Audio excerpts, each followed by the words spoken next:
And we have agreed that this motion be moved on the 22nd of May of 2025. That gives us roughly 2 weeks.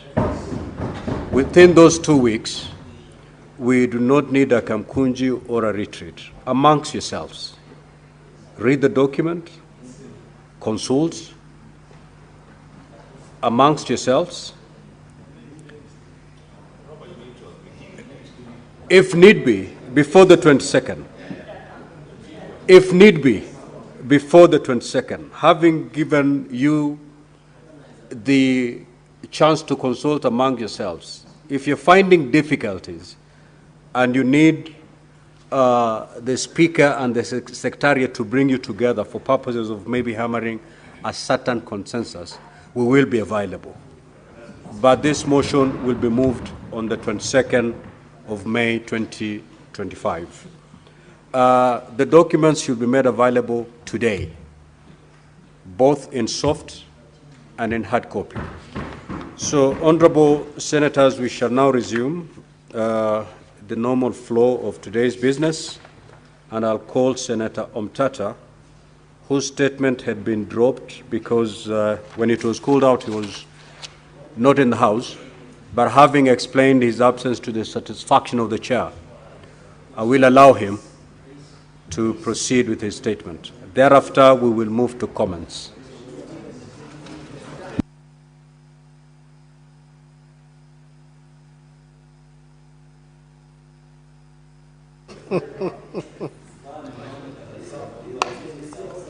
Yeah? And make sure I don't hear us.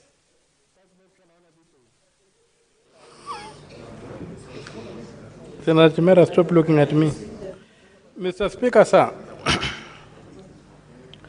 I rise pursuant to Standing Order 53, brackets 1, to seek a statement from the Standing Committee on Finance and Budget regarding the government's decision to lease public sugar companies for approximately 30 years, effectively privatizing ownership rather than retaining them under public control with the appointment of competent professional management. In the statement, the committee should address the following. 1, the rationale behind leasing out sugar companies instead of strengthening public ownership through the appointment of capable management, and whether this approach is in the best socioeconomic interest of the local communities. 2, how the long-term leasing aligns with principles of public accountability, including whether adequate public participation and stakeholder consultation were undertaken prior to the decision.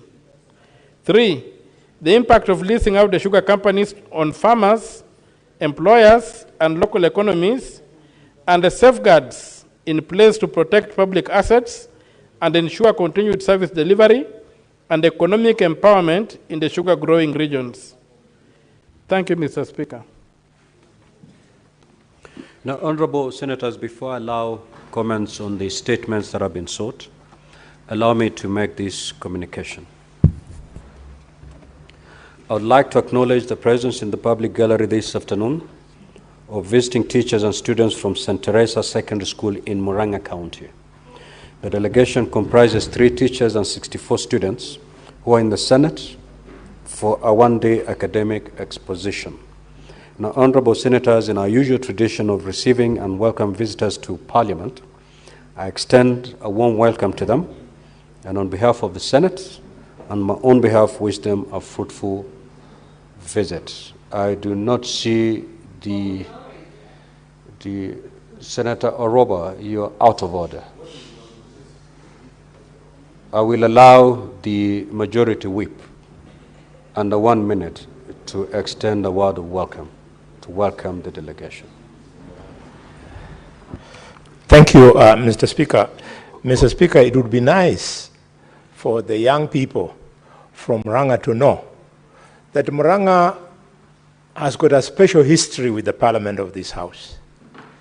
It is from Murang'a, Mr. Speaker, the children should know, where we had the first parliamentarian who was a doctor to sit in parliament in Kenya, Dr. Kikonyo Kiano. Mr. Speaker, it would also be nice for them to be proud of the fact that the real leader of the end of the dictatorship of a certain president in the country was from Murang'a, a man by the name of Kenneth Njindo Matiba. And Mr. Speaker, lastly, it will be nice for them to know that Murang'a is the one that has produced the best business people who took over from the white business community in Nairobi, and they're the ones who established the first black business community in this city.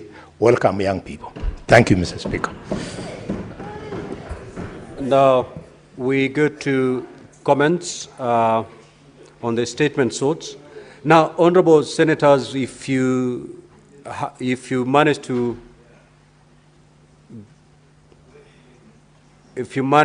get a chance to speak, keep it under 3 minutes, because my board is fairly full, so that we have as many of you having an opportunity to speak. The Honorable Senator for Mombasa. Asante Mheshimiwa Spika kwa kunipa fursa hii kuchangia maombi ya taarifa yaliyoletwa bungeni na Senator Hamida. Mheshimiwa Spika, ni kweli kwamba baadhi ya mashirika ya ndege yanayohudumu katika nchi yetu, hususan na Turkish na nyinginezo, huduma wanazotoa Mheshimiwa Spika kwa vile viwango vya juu, kwa hakika zinaacha mambo mengi maswali mengi kuulizwa kuliko majibu. Mheshimiwa Spika, nilibahatika kusafiri na ndege ya Turkish kwenda Istanbul hivi majuzi, na Mheshimiwa Spika, huduma za business katika ndege hizo Mheshimiwa ziko tofauti na zile ambazo wanatoa kwa kiwango hicho kwa ndege zinazosafiri kutoka sehemu ya Istanbul kwenda maeneo mengine katika Europa, na vile vile maeneo mengine katika Amerika na sehemu za Asia. Mheshimiwa Spika, haiwezekani kwamba ndege ile itoe huduma tofauti kwa wale wanaokuja Afrika na wale wanaokwenda sehemu nyingine.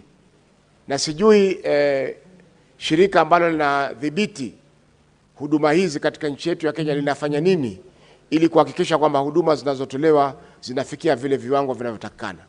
Kwa Mheshimiwa Spika, tungependa kamati iharakishe swala hili, kwa sababu Wakenya wengi wanapata shida.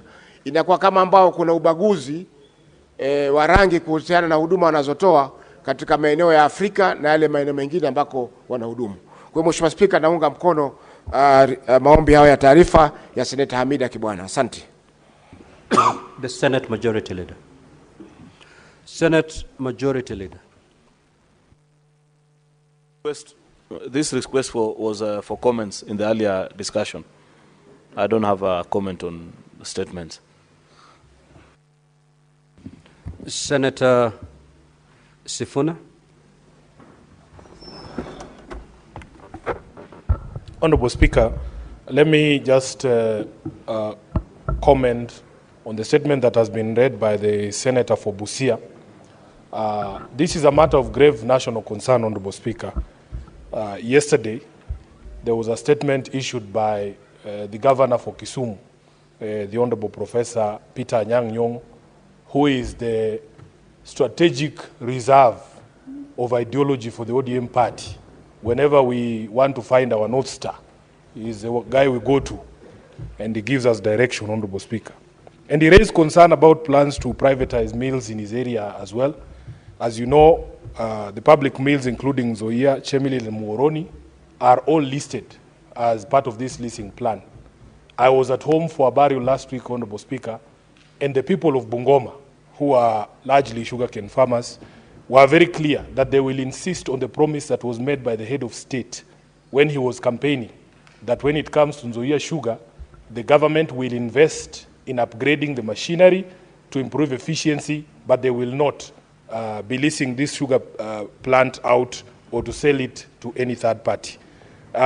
Professor Nyong'o cited a few issues or reasons as to why he was objecting to the leasing of Chemelil and Muhoroni. Number one, that there was ongoing litigation and that he felt that there was not effective public participation, that this process is being rushed, that it has been undertaken in an opaque nature. And Honorable Speaker, because this is a matter of grave national concern, and in fact he listed the companies that Chemelil is supposed to be leased to Kibos, Muhoroni is supposed to be leased to a company called West Valley Sugar, which there are rumors that it is associated with a member of this House. And I'm hoping that when he contributes, he can declare that interest, because we passed a bill in this House on conflict of interest. Honorable Speaker, we want to just be clear as leaders in this country that we do not necessarily oppose everything that is proposed. But it is a constitutional imperative that you must carry the people along so that people understand, Honorable Speaker, that number one, they are the biggest stakeholders. Number two, Honorable Speaker, if you are leasing out the sugar mills and the person is not interested in reviving the mills but is after the land that is occupied or is owned by that particular sugar plant, there's going to be a problem.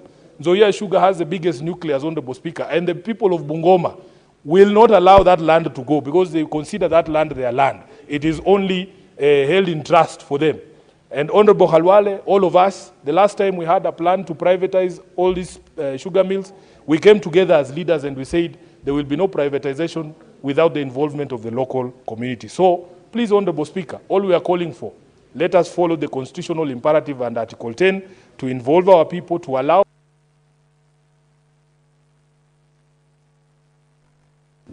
Senator Fernande. Mr. Speaker, let me pick from where Senator Sifuna left by saying also Nandi is part of the conversation we're having about privatization and leasing of sugar mills, because Chemelil, West Kenya, and a number of them, including Kericho County, Mr. Speaker. What we are calling for is accountability, public participation, and dispensation of court processes that are already in place. And it would be nice to engage, and I'm willing to sit the way we did with the Oparanya report on sugar task force reforms that give birth to Sugar Act. We would be willing to sit and have that conversation for betterment of farmers and Kenyans. I want to ask the government not to be in a hurry, because there will be a lot of legal hurdles that might affect this process. I know there is a sugar bait that has been given of bonuses to farmers, but we need to have a conversation, Mr. Speaker, and ensure that we conclude. Secondly, Mr. Speaker, on the report by Labour Committee, I wanted to hear what is, Mr. Speaker, we did pass about one-off honorarium to former councillors. The chairperson of Labour has not given us a headway on what will happen to one-off that was supposed to be given by former councillors, Mr. Speaker. Yet they served this nation when there was no, they were just being given token or appreciation, Mr. Speaker. It would have been